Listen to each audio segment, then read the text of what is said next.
visto es una caída en la capacidad de compra de la ciudadanía de entre un 28 y un 34%, depende si son trabajadores formales o trabajadores informales, o lo que es el sector de los jubilados y pensionados, ¿no? Que ahí también tenemos un gran problema y un gran desafío por parte del gobierno. Es decir, vamos a un panorama de una estanflación fuerte, una caída en inflación muy gradual, que estaríamos en condiciones de decir que entre junio y julio ya estaríamos en un dígito en inflación promedio ponderada. Hoy estamos en un dígito en lo que es inflación núcleo, estamos en torno al 9.4%. Ocurre que la inflación núcleo no tiene en cuenta la estacionalidad. Marzo es un mes, diría que junto con diciembre, y julio son los meses de mayor estacionalidad.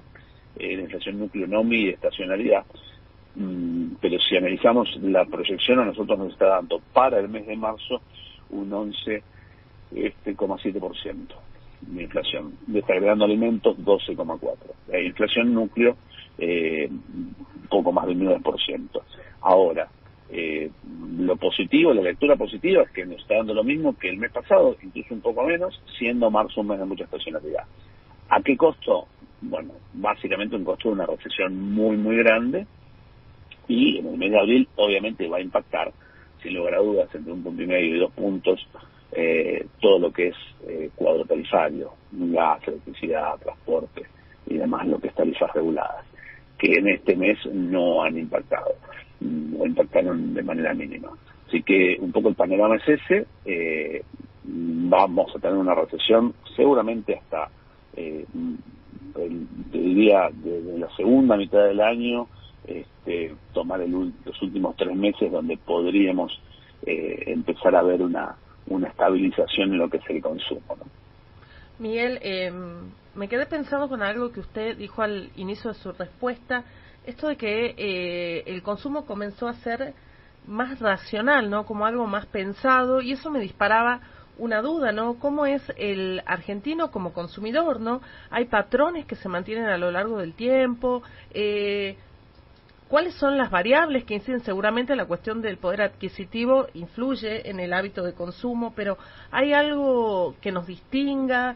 ¿Depende del contexto? ¿Se modifica a lo largo del tiempo? ¿Cómo somos los argentinos como consumidores? Bueno, a ver, tenemos un comportamiento, depende del segmento del clúster socioeconómico, depende en mucho de eso el comportamiento que tenemos. En el caso puntual de los sectores más vulnerables, la base de la pirámide de consumo, el sector de pobres o sectores pobres aspiracionales o medios, ahí encontramos un cambio de hábitos. Para darte algún ejemplo, en lo que respecta a, no sé, gaseosa de primera marca, cayó casi un 30% y prácticamente se duplicaron lo que es jugos para diluir o jugos en polvo, y en lo que es sectores bajos, de menores recursos y muy vulnerables, aumentó mucho la categoría de desayuno y merienda. En los sectores ya que están en línea de pobreza, aumentó mucho lo que son snacks, alfajores, también desayuno y merienda. Aquí nos habla, esto lo hemos hecho con el observatorio de la UCA, de la Universidad Católica, nos habla de que 4 de cada 10 hogares de la base de la pirámide de consumo en línea de pobreza reemplazan una comida principal por una colación, por lo general la cena. Es decir, tenés un mapa en función del clúster socioeconómico al cual pertenece cada consumidor, ¿no? Obviamente los sectores medios han dejado en muchos casos lo que es educación privada y pasaron a la educación pública, medicina prepaga y pasaron a planes más económicos, o en muchos casos a sus obras sociales de origen, aquellos que tienen un trabajo en blanco, o a la medicina pública, la atención de salud pública. En el caso de los seguros, sectores medios, por ejemplo, ante el aumento muy grande, han pasado a seguros más económicos o con la ampliación de franquicias. Es una herramienta que las compañías de seguros la dan también para no transferir trasladar todo ese costo, ese aumento. Entonces aumentan las franquicias y bueno, obviamente bajan las cotizaciones de los vehículos también. Bueno, distintas herramientas que estamos viendo. Bueno, en el caso de esparcimiento, por ejemplo, bueno, vamos en vacaciones. Hoy es muy raro ver que haya gente, incluso de sectores medios, de más de una semana de vacaciones. Más allá que hay un boom turístico, porque la gente no sale del exterior, pero bueno, también tengamos en cuenta que con 7 millones de argentinos ocupan todas las plazas hoteleras y te diría que casi colapsan las plazas hoteleras, pero tenemos 47 millones, o sea que tenemos 40 millones que están en algún lado que no van a ningún lado. Entonces, eso es un poco lo que tenemos que ver. Miguel, esa recuperación del consumo que usted avisoraba y nos comentaba que se daría en el último trimestre de este año, cuando hablamos de esa recuperación, ¿a qué niveles nos llevarían? No, a ver, la recuperación que podemos llegar a estimar en función, depende mucho, pues si no estaríamos haciendo una futurología responsable, depende mucho de la recomposición salarial. Claro. Entendemos que la recomposición salarial se va a dar en torno escalonado a la inflación inmediata del mes anterior, y esto va a comenzar a partir de junio, o sea que vamos a estar hablando de recomposiciones de entre el 8 y 9% o 10%, más algunos puntos del primer trimestre, que fue realmente muy fuerte. A ver, si vemos toda la película y no la foto, vemos que hay una horadación, para llamarlo de alguna manera, de una erosión del ingreso de cada trabajador, sobre todo aquellos que están en relación de dependencia, pero los sectores informales, que son casi el 50% de la fuerza laborativa, ahí es más complejo medirlo. Por eso es tan importante dentro del paquete de esta ley ómnibus desagregar lo que es la ley puntualmente una nueva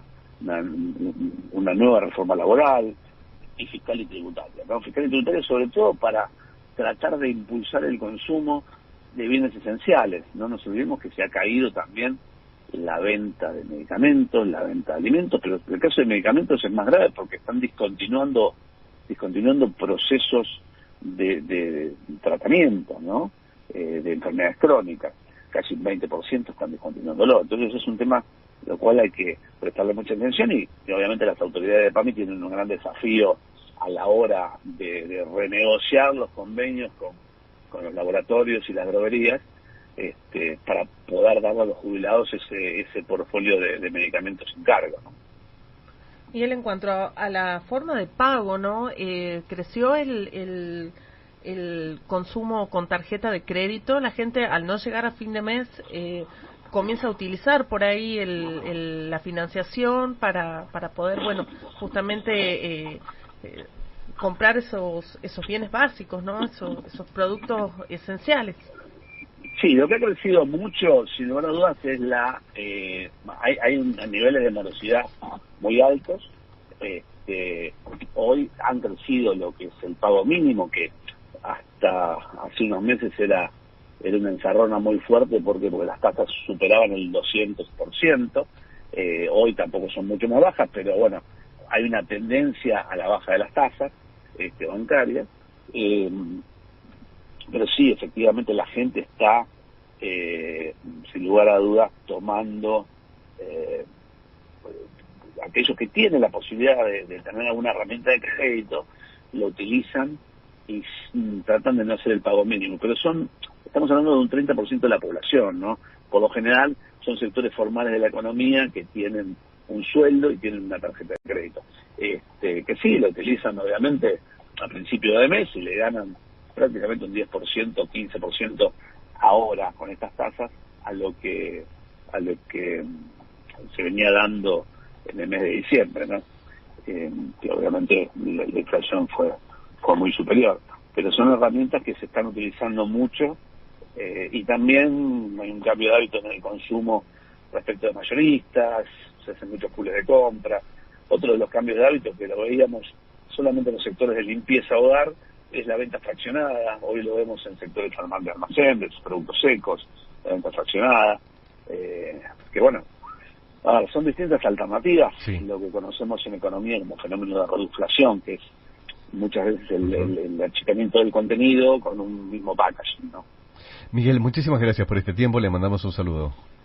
Gracias a ustedes. Hasta luego, un abrazo. Miguel Calvete es empresario PYME, presidente de Indecom.